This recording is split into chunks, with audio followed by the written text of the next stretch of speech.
బూర్ల రామాంజనేయులు గారు.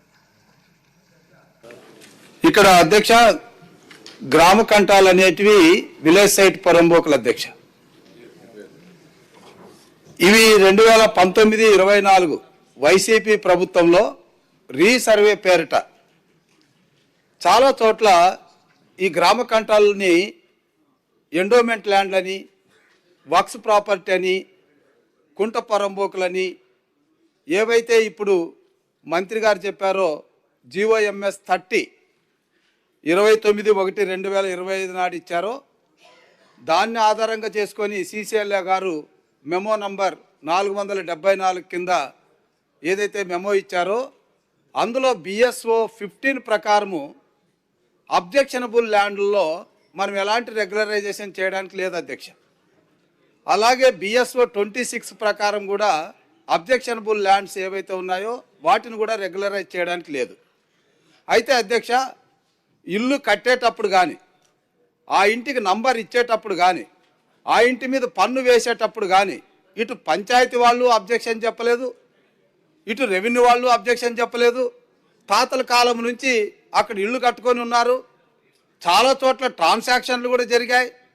అయితే మరి రీసర్వే పేరు మీద ఉన్నట్టుండి ఆ గ్రామ కంటాలు అబ్జెక్షనబుల్ జాబితాలోకి, నిషేధ జాబితాలోకి గవర్నమెంట్ ల్యాండ్ అని చెప్పి 22A, ఎండోమెంట్ ల్యాండ్ అని చెప్పి 22(1)(c) మరొక రకమైనటువంటి ల్యాండ్ అని చెప్పి 21D ఈ రకంగా పెట్టేసి అక్కడ గ్రామంలో కనీసం బ్యాంకు లోన్ తెచ్చుకోవడానికి కానీ, లేదా ఆ ఇంటిని తాకట్టు పెట్టి పిల్లలు పెళ్లి చేయడానికి కానీ, చదువుకోవడానికి కానీ ఏ రకంగా కూడా ఉపయోగపడినటువంటి వైనాన్ని మనం చూస్తున్నాం అధ్యక్ష. ఇక్కడ నా అభిప్రాయం ఏమిటంటే అధ్యక్ష, టెంపుల్ ల్యాండ్సే కావచ్చు అధ్యక్ష. చింత తోపులు ధర్మాదాయ కిందకి వస్తాయి అధ్యక్ష. దేవుని పేరు మీద ఇచ్చినటువంటి ల్యాండ్స్ టెంపుల్ ల్యాండ్స్ అధ్యక్ష.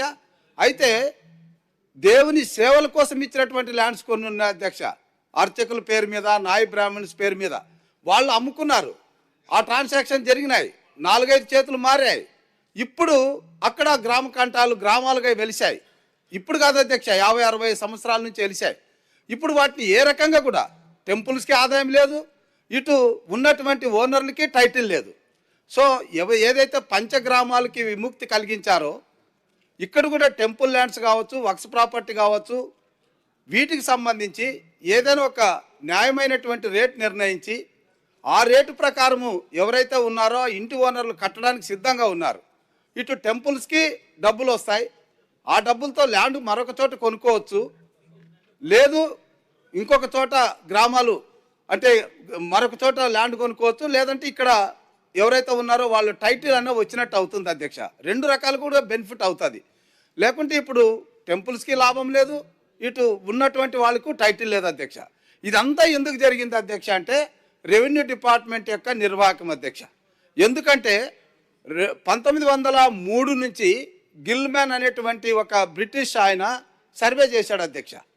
ఆనాడు ఆయన గ్రామ కంటాలని గ్రామ కంటాలుగా నిర్ణయించాడు. ఆ తర్వాత 2019లో ఆర్ఎస్ఆర్ రీసర్వే రిజిస్టర్స్ అనేటువంటివి చేశారు, అప్పుడు కూడా గ్రామ కంటాలుగా నిర్ణయించారు. తర్వాత 1945 నుంచి 56 మధ్యన ఎఫ్ఎల్ఆర్ అని రాశారు, ఫెయిర్ ల్యాండ్ రిజిస్టర్స్ అని. అక్కడ అవేంటంటే ఇనాములు కానీ, ఎస్టేట్ అబాలిషన్ కానీ పట్టాలు ఇచ్చినప్పుడు అక్కడ ఉన్నటువంటి గ్రామాలను గుర్తించారు.